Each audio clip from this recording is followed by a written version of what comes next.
તો સુરતમાં માથાભારે ચિરાગ ગોટી મામલે પ્રજાપતિ સમાજ સામે આવ્યો છે। પ્રજાપતિ સમાજના પૂર્વ પ્રમુખ અને ભાજપના આગેવાને પોસ્ટ કરી છે। નંદલાલ પાંડવે સોશિયલ મીડિયામાં પોસ્ટ કરી છે અને સમાજને એક થવા જણાવ્યું છે। પોસ્ટમાં પૂર્વ મંત્રી વિનુ મોરડિયા સામે પણ સવાલ ઉઠાવ્યા છે। વિનુ મોરડિયાએ કહ્યું હતું કે અસામાજિક તત્વો કતારગામ છોડી દે, પ્રજાપતિ સમાજને ટાર્ગેટ બનાવી અને હેરાન કરાઈ રહ્યો છે તેવા આક્ષેપો લગાવવામાં આવ્યા છે। તમારા ગામનો ટપોરી આટલી હદે લોકોને માર મારે છે તેનું શું? તો સોશિયલ મીડિયા પર આ પોસ્ટ કરવામાં આવી છે। ચિરાગ ગોટીને લઈને હવે રાજકીય ગરમાટો જોવા મળી રહ્યો છે। ખાસ ભાજપના જે નેતા છે તેમના દ્વારા જ પોસ્ટ મૂકવામાં આવી છે। જી સાહેબ, નંદલાલ પાંડવ દ્વારા જ એક પોસ્ટ મૂકવામાં આવી છે જેમાં તમારી પર આક્ષેપ કરવામાં આવ્યા છે, શું કહેશો? એમને કાંઈક તકલીફ બીજી છે। સમાજના લોકોને એક રહેવું પડે, બધા જ સમાજે એક રહેવું પડે, પણ વ્યક્તિગત પોતે કોઈ પણ પોતાના સ્વાર્થ માટે કોઈ કરતો હોય, બાકી સમાજ મારી હારે છે। અને હજી હમણાં જ તે મારા માટે જ મારું જ સન્માન સમાજે કર્યું છે અને કાલ સુધી હજી સમાજના લોકો મારી પાસે આવે છે, સામાન્ય લોકો પણ મારી પાસે આવે છે। કાલે મારી ઓફિસ આવે ત્યારે અમારી ચર્ચા થઈ હતી। સમાજના ધારાસભ્ય કોઈ એક સમાજનો હોય નહીં અને અત્યાર સુધીમાં મેં અન્ય સમાજના વ્યક્તિગત જે એના જ દીકરાએ તોડાવવાનું કર્યું હોય એને મેં બંધ દીધું પ્રજાપતિ સમાજને। એટલે સમાજનું લઈને ચાલે છે, એ એનો અલગ ઈરાદો શું હોય મને ખબર નથી, પણ પ્રજાપતિ સમાજ લોકો પણ મને માને છે। અન્ય પક્ષમાં હોય એ મને ન માનતા હોય અને જે વિપક્ષમાં કે જે કાંઈ હોય એ લોકો નાની મોટી કોમેન્ટ કે પોસ્ટ કરતા હોય છે, બાકી સમાજના ભારતીય જનતા પાર્ટીમાં જેટલા લોકો છે બધા મારી સાથે છે। ચિરાગ ગોટીના સાથેના ફોટા પણ વાયરલ થયા છે અને કહે છે કે વિનુભાઈ સાથે છે ચિરાગ સાથે। એ એના બાપદાદાથી માનીને અમારા ગામના છે અને અમારે એ લોકોની સાથે વર્ષોથી જૂનો વ્યવહાર પણ છે, એમાં કાંઈ ખોટું નથી। પ્રસંગોપાત અમારે આવવા જવાનું છે। એ વ્યક્તિ ખોટું કર્યું છે તો ખોટું કરવાનું કોઈ લાયસન્સ નથી। ખોટું કર્યું છે તો એની અમે કાર્યવાહી અમે જ કરાવડાવી છે, એને છાવર્યો નથી। અને જેને માર્યા છે એ પટેલ છે, ધોકા માર્યા એ પટેલ છે, એટલે એનો સગો જ છે ધોકા। અને એ બંને જે ફોટા આવ્યા છે ને એમાં બે વ્યક્તિના ફોટા છે, એક ફરિયાદી છે અત્યારે, તેથી બે હાથે જ આવ્યા હતા।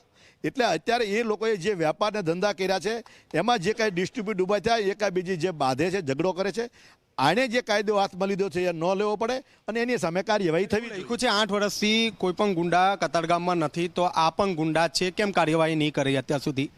આગળના સિંગણપુર પોલીસ ચોક બજાર પોલીસ સ્ટેશનમાં ગુંડા હોય તો એની સોસાયટીના પ્રમુખ હતો, એ તો સમાજે તેને સોસાયટી જ રાખ્યો છે। આ ભાઈ ગુંડા હતા તો આ ભાગીદાર શું કામ થતા? 3-4 વર્ષ પહેલાં ભાગીદાર થયા હતા। વ્યવહાર શું કામ કર્યા? તમે એના ઘરે પૈસા લેવડ દેવડ કરતા તો ગુંડા તો વ્યવહાર શું કામ કરતા હતા?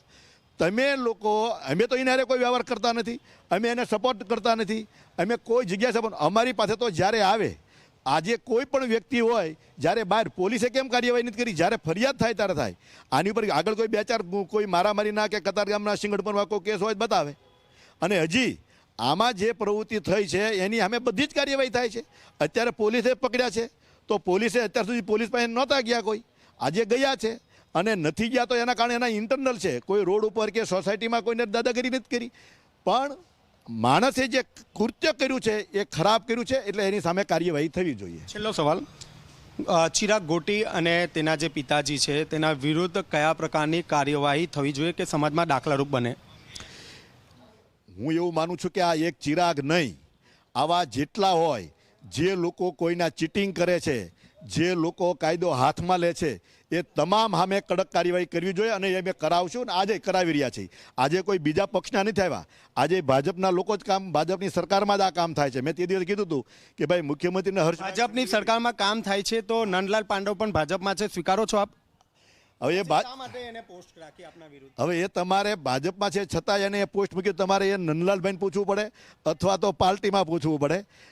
મને એટલી ખબર છે કે જે કાર્યવાહી આ અસામાજિક તત્વો નથી એ ભારતીય જનતા પાર્ટીની સરકાર છે એટલે નથી। અને ઉગીને મેં કીધું ને, કોઈ ઉગીને જે નીકળે છે એને ડામવાનો પ્રયાસ કરે, જે લોકોને બહાર આવ્યા। ઇનડાયરેક્ટ વિનુભાઈ શા માટે નિશાન પર? હવે એ એનો વિષય છે, મને તો કાંઈ એવું લાગતું નથી એને કાંઈ તકલીફ હોઈ શકે। કોઈ પણ વસ્તુ બીજે કાંઈ પણ બને તો એ મારી પર નાખે તો એનો, બાકી કતારગામની પ્રજા, તમામ સમાજ, પ્રજાપતિ સમાજથી મારીને બધા જ લોકો, નાના માણસો બધા મને સારી રીતે ઓળખે છે અને એટલે જ મને જીતાડ્યો છે. અને હું આજે પણ બધા સમાજ હારે છું. હું ક્યારેય કોઈ એક વ્યક્તિનો રહી શકું નહીં. તો આ હતા વિનુભાઈ જુઓ દ્વારા સ્પષ્ટપણે કહેવામાં આવ્યું છે કે હું સમાજ સાથે છું, હું કોઈ વ્યક્તિગત રીતે જોડાયેલો નથી અને ચિરાગ ગોટી સામે પણ કડકમાં કડક કાર્યવાહી કરવી જોઈએ તેવી માંગ પણ કરવામાં આવી છે.